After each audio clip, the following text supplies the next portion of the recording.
Bonjour et bienvenue, amis fantaisistes. Aujourd'hui, nous allons découvrir l'arbre du monde dans la cosmogonie nordique, ainsi qu'un aperçu des légendes liées à ces dragons.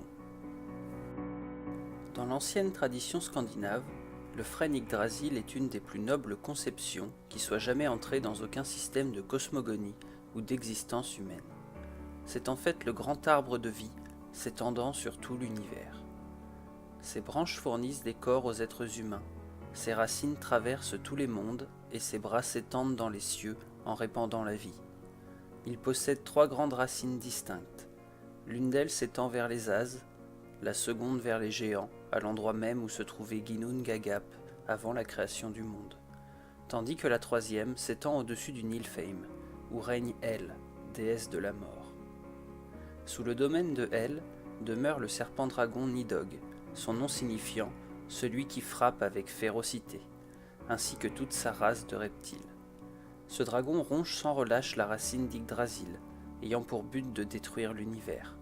Alors que Nidhogg est le mal absolu, menaçant l'ensemble des mondes, un second dragon, appelé le serpent de Midgard, ou encore Jormungand, est quant à lui le fléau affligeant notre terre. Il est tapi au fond de la mer universelle ceinturant le monde habité, sa queue dans sa bouche, créant et régurgitant les océans. La légende dit que si sa queue est un jour arrachée de sa bouche, une calamité s'abattra sur la terre. Dans la mythologie scandinave, Thor à la chevelure rousse, le dieu colérique du climat, décida un jour de frapper le serpent de Midgard de son redoutable marteau nommé Mjolnir. Il persuada le géant Ymir de l'emmener pêcher et appâta la bête en accrochant une succulente tête de bœuf à sa ligne. Jormungand mordut à l'hameçon et les légendes des Eddas écrites par Snorri Sturluson au XIIIe siècle nous content ceci. « Je ne peux vous dire assurément, nul n'a jamais vu quelque chose figeant davantage le sang que Thor, quand ses yeux regardaient exorbiter le serpent et le grand ver, un banc de poissons a surgi d'en dessous. On dit que le géant Ymir a sursauté, puis est devenu jaune dans sa terreur en voyant la mer submerger la barque et s'en écouler.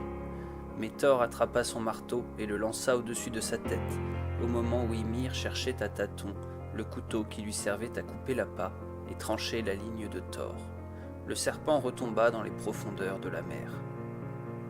Mortifié par son échec, Thor frappa Ymir, le jetant à la mer. Il est toutefois prédit que Thor et le serpent de Midgard s'entretueront lors du Ragnarok, que l'on peut traduire par le crépuscule des dieux. Quant à Nidhogg, il est écrit que le jour du Ragnarok, il arrivera en volant par-dessus la plaine, portant des cadavres dans ses ailes. Cependant, le passage ne précise pas s'il emmène les corps des morts en scellant la fin du Ragnarok, ou s'il annonce le commencement, en répandant la mort et le chaos sur le monde.